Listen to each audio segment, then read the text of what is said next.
नमस्कार दोस्तों, स्वागत है आपका हमारे YouTube चैनल पर। आज हम लेकर आए हैं एक बहुत बड़ी खुशखबरी। जी हाँ, सही सुना आपने। राजस्थान यानी RPSC assistant statistical officer ASO 2024 की भर्ती आ गई है। आइए जानते हैं इसकी क्या रहेगी इम्पोर्टेंट डेट्स और क्या रहेगी इसकी एग्ज़ाम फीस और कितनी वैकेंसी इसमें रहेगी टोटल और कितनी क्वालिफिकेशन चाहिएगी इस फॉर्म के लिए और क्या रहेगी आपकी एज लिमिट। तो हम सभी जानकारी आपको इस वीडियो के माध्यम से देंगे। वीडियो को लास्ट तक जरूर देखना। तो चलिए शुरू करते हैं वीडियो को। सबसे पहले जान लेते हैं आरपीएससी एएसओ होता क्या है, जो कि 2024 में इसकी वैकेंसी आई। यानी राजस्थान लोक सेवा आयोग ने सहायक सांख्यिकी अधिकारी सलाहकार का विज्ञापन जारी किया है। एएसओ परीक्षा 2024 भर्ती जो उम्मीदवार रिक्ति के लिए इच्छुक हैं वे ऑनलाइन आवेदन कर सकते हैं। सहायक सांख्यिकी अधिकारी एएसओ परीक्षा 2024 भर्ती से संबंधित अन्य जानकारी जैसे पाठ्यक्रम यानी सिलेबस क्या रहेगा, आयु सीमा एज लिमिट क्या रहेगी, योग्यता क्वालिफिकेशन क्या रहेगी एंड वेतनमान और अन्य सभी जानकारी हम आपको इस वीडियो के माध्यम से देंगे। वीडियो को लास्ट तक जरूर देखना। तो चलिए शुरू करते हैं। सबसे पहले जान लेते हैं ऑनलाइन आवेदन प्रक्रिया। तो इसकी ऑनलाइन आवेदन प्रक्रिया क्या रहेगी दोस्तों। सबसे पहले ऑनलाइन आवेदन करने की तिथि 12 अगस्त से इसके फॉर्म स्टार्ट हो जाएंगे और लास्ट डेट यानी आवेदन की अंतिम तिथि 10 सितंबर तक आप अपना फॉर्म फिल कर सकते हैं। तो 10 सितंबर से पहले आप अपना एग्जामिनेशन फॉर्म फिल करा लें। अब चलिए जान लेते हैं क्वालिफिकेशन की बात कर लेते हैं, क्या क्या क्वालिफिकेशन रहेगी एएसओ 2024 के एग्जाम में। सबसे पहले जान लेते हैं मास्टर डिग्री होनी चाहिए आपके पास। मैथमेटिक्स एक सब्जेक्ट कंपलसरी होना चाहिए, या स्टैटिक्स होना चाहिए आपके पास मास्टर डिग्री में, या फिर इकोनॉमिक्स होनी चाहिए आपके पास मास्टर डिग्री में, या फिर कॉमर्स, या फिर मास्टर डिग्री किसी एक सब्जेक्ट में आपका एक ईयर का डिप्लोमा स्टैटिक्स में होना चाहिए। ठीक है। अब बात कर लेते हैं ओ लेवल सर्टिफिकेट भी चाहिए होगा आपको, या एनआईएलटी सर्टिफिकेट कोर्स, या किसी डिग्री या कंप्यूटर साइंस में आपकी डिग्री होनी चाहिए। अब diploma in computer science and engineering ये तो आपको चाहिएगा।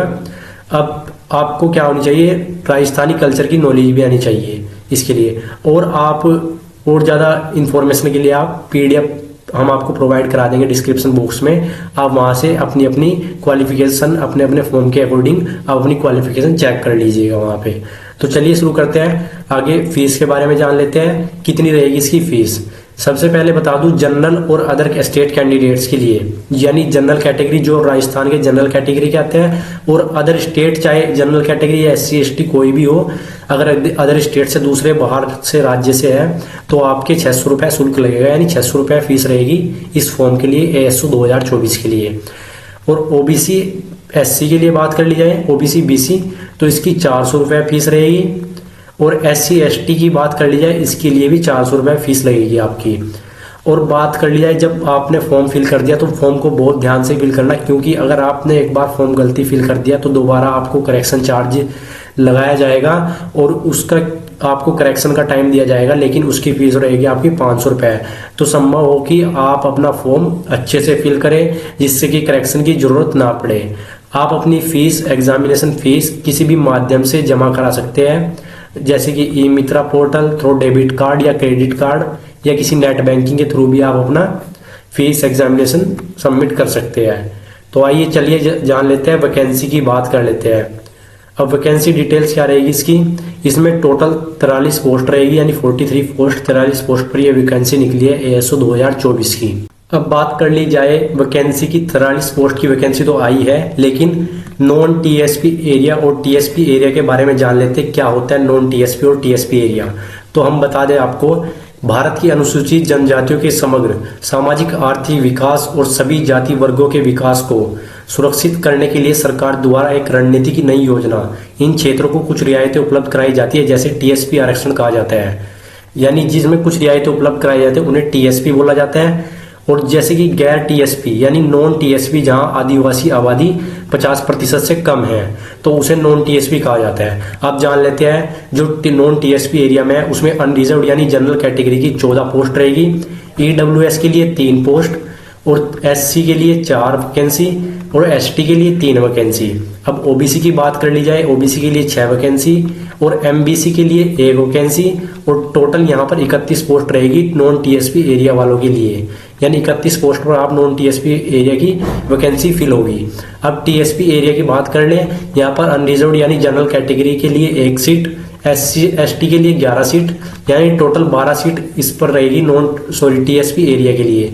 तो आप यहाँ पे टोटल 12 पोस्ट पर अप्लाई कर सकते हैं टीएसपी एरिया में, और टोटल 43 पोस्ट यहाँ पर रहेगी इस ASO 2024 के एग्जाम में। अब बात कर ली जाए एज लिमिट की। अब एज लिमिट की बात कर लेते हैं। मिनिमम एज रहेगी 18 साल और मैक्सिमम एज रहेगी 40 साल, यानी आप 18 साल की उम्र पूरी कर चुके हो तभी इस फॉर्म को फिल कर सकते हैं, और 40 साल से ज़्यादा आपकी उम्र ना हुई हो तब आप इस फॉर्म को फिल कर सकते हैं। और बाकी एज रिलैक्सेशन यानी एज में छूट या एक्स्ट्रा रिलैक्सेशन किसी भी, या आप किसी डिपार्टमेंट या सर्विस से हो या किसी भी टाइप से आप एज रिलैक्सेशन यानी आय में छूट लेना चाहते हैं, एज में छूट लेना चाहते हैं, तो आप एक बार नोटिस पढ़ लीजिए। हम जो आपको PDF प्रोवाइड करा देंगे, आप उसके अकॉर्डिंग आप अपना एज रिलैक्सेशन ले सकते हैं। तो इस भर्ती के ASO 2024 की हमने सारी जानकारी आपको प्रोवाइड करा दी है। आई होप कि आपको वीडियो अच्छी लगी हो तो वीडियो को लाइक और चैनल को सब्सक्राइब कर लें, और ऐसी वीडियोस के लिए आप हमारे प्लेलिस्ट एक्सेस कर सकते हो। हम वहाँ पर अपडेट करते रहते हैं, जैसे कि एक करंट अफेयर्स की वीडियो की प्लेलिस्ट हमने डाल रखी है, वहाँ पर एज जीके की करंट अफेयर्स जीके की प्लेलिस्ट डाल रखी है, और नई वैकेंसी की प्लेलिस्ट अलग से है। आप वहाँ से जाके चेक कर सकते हैं कौन सी वैकेंसी कब आई है। तो दोस्तों, अगर वीडियो अच्छी लगे तो कमेंट करके जरूर बताएं वीडियो कैसी लगी है। धन्यवाद दोस्तों।